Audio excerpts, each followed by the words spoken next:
ভাই মতো রয়েছে আর ওই মহিলার হচ্ছে না গেছে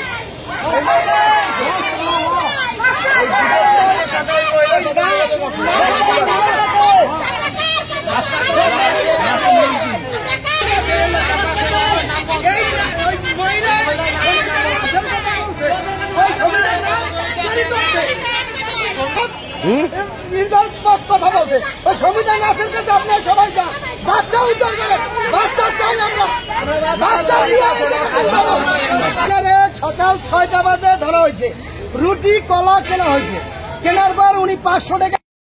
একটা দোকানে উনি রিক্সায় নাই না রুটি কলা চাইছে ভোরবেলা চাইয়া রুটি কলা চাইয়া 500 টাকা দিচ্ছে দামাইতে পারে পরে আমাকে দোকানদারের সন্দেহ হয়েছে যে আমার বাইক না হারানো গেছে উনি দিয়ে এককালে ঠিক সেই মহিলা লম্বা সিরাত করে করতে নাইলে এই ওনারে মনে করেন চাপ সৃষ্টি করছে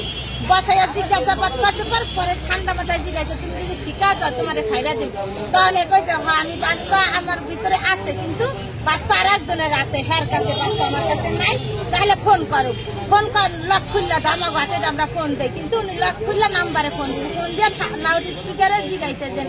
আপা আমার কিন্তু বাচ্চার লেগে ধরা খাইছি এই পর্যন্ত মোবাইল এরপরে লক হয়ে গেছে আর এলাকার মানুষ ঘোরাঘোরা করছে পরে আর কিছু করেনি আমার কাছে থানায় বলতে শিকার কাছে আচ্ছা উনি কি আপনার নাম কি আমার নাম রাবেয়া বাড়ি কই সে আমার নাতি হয় আপনার বাড়ি কোথায় পাকা মসজিদ আজকে ফুলবুদ্দি নামক মাদারীপুর সদর থানাধীন ফুলবুদ্দি নামক স্থানে একজন মহিলা সকালের দিকে রুটি কলা কিনতে গেলে উক্ত দোকানদার যে ওই ক্রেতার আচরণে এবং তার কথাবার্তায় সন্দেহ হলে উক্ত দোকানদার তাকে রুটি কলা দিয়ে ওখানে কৌশলে বসিয়ে রাখে পরবর্তীতে সে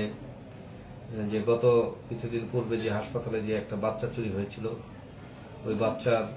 লোকজনকে সংবাদ দিলে তারা আসেন ঘটনাস্থলে বহু লোক আসেন এই সংবাদ দিয়ে এসে তারা সন্দেহ করেন যে এই ঘটনার সাথে হয়তোবা সে জড়িত আছে মর্মে সন্দেহ করেন এবং বহু লোকের জড়ো হয় পরবর্তীতে যেহেতু বহু লোকজনের জমায়েত হয়েছে বিশৃঙ্খলা ঠেকানোর জন্য আমাদের থানা পুলিশ উক্ত ঘটনাস্থল থেকে ওই মহিলাটাকে থানায় নিয়ে আসছে নিরাপদে হেফাজতে এবং তার বিষয়ে আমরা তদন্ত অব্যাহত রেখেছি ঘটনার সাথে সে সংশ্লিষ্ট থাকলে জড়িত থাকলে